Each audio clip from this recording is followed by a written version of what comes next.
Hi friends, आइए हम समझते हैं जो एलएलपी या पार्टनरशिप फॉर्म में जो पार्टनर है उनकी लायबिलिटी क्या होगी इन केस ऑफ जीएसटी।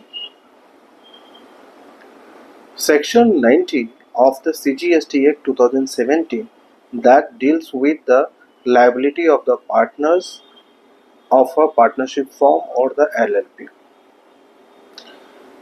तो जहाँ पे फॉर्म है एंड पार्टनर है वो जॉइंटली एंड सेवरली वो उसके लिए लायबल होंगे जीएसटी टैक्स के लिए, जीएसटी इंटरेस्ट के लिए, जीएसटी लेट फीस के लिए।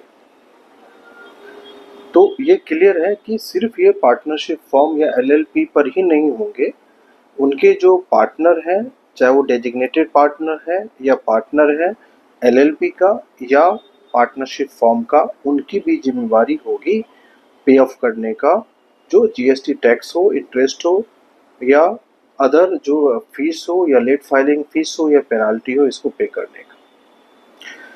अब क्वेश्चन होता है कि जो पार्टनर रिटायर हो चुके हैं उसके लिए क्या होगा। जो पार्टनर रिटायर हो चुका है, जिस टाइम पे रिटायर हुआ है, अगर वो कमिश्नर को ये नोटिस करता है, नोटिफाई करता है, तो जब तक वो उसमें पार्टनर था वहीं तक उसकी जिम्मेवारी होगी, लायबिलिटी होगी, इसके बाद नहीं होगी। लेकिन अगर उन्होंने जो रिटायरिंग पार्टनर है उसने इन्फॉर्म ही नहीं किया, तो जिस डेट को आप रिटायर हुए उसके 1 महीने के अंदर आपको इन्फॉर्म करना है। अब नहीं कर पाते तो जब आपकी इन्फॉर्मेशन नोटिस वहाँ रिसीव होता है तब तक आपकी जो है इसको कंसीडर किया जाएगा आपकी लायबिलिटी को।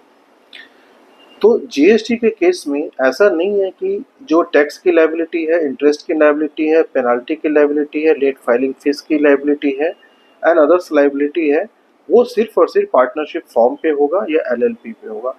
ये जो जिम्मेवारी है, लायबिलिटी है, ये आपके उसके पार्टनर हो और जो डेजिग्नेटेड पार्टनर हो, जनरल पार्टनर हो, सारे पर ये जो लायबिलिटी है उस पे वो जाता है।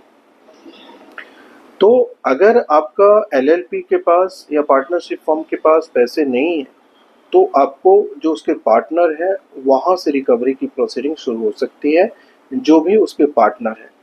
लेकिन जो रिटायर्ड पार्टनर हो चुका है, जिस डेट को रिटायर हुआ वहाँ तक जो बनता है उसका, वही रिस्पॉन्सिबिलिटी यानी लायबिलिटी उस पर इम्पोज हो सकता है, अदर नहीं हो सकता है। तो इस चीज़ को आप ध्यान रखें कि सिर्फ ये लायबिलिटी पार्टनरशिप फॉर्म या एलएलपी का नहीं होगा। To get more information related to GST litigation, please subscribe our channel. Thank you.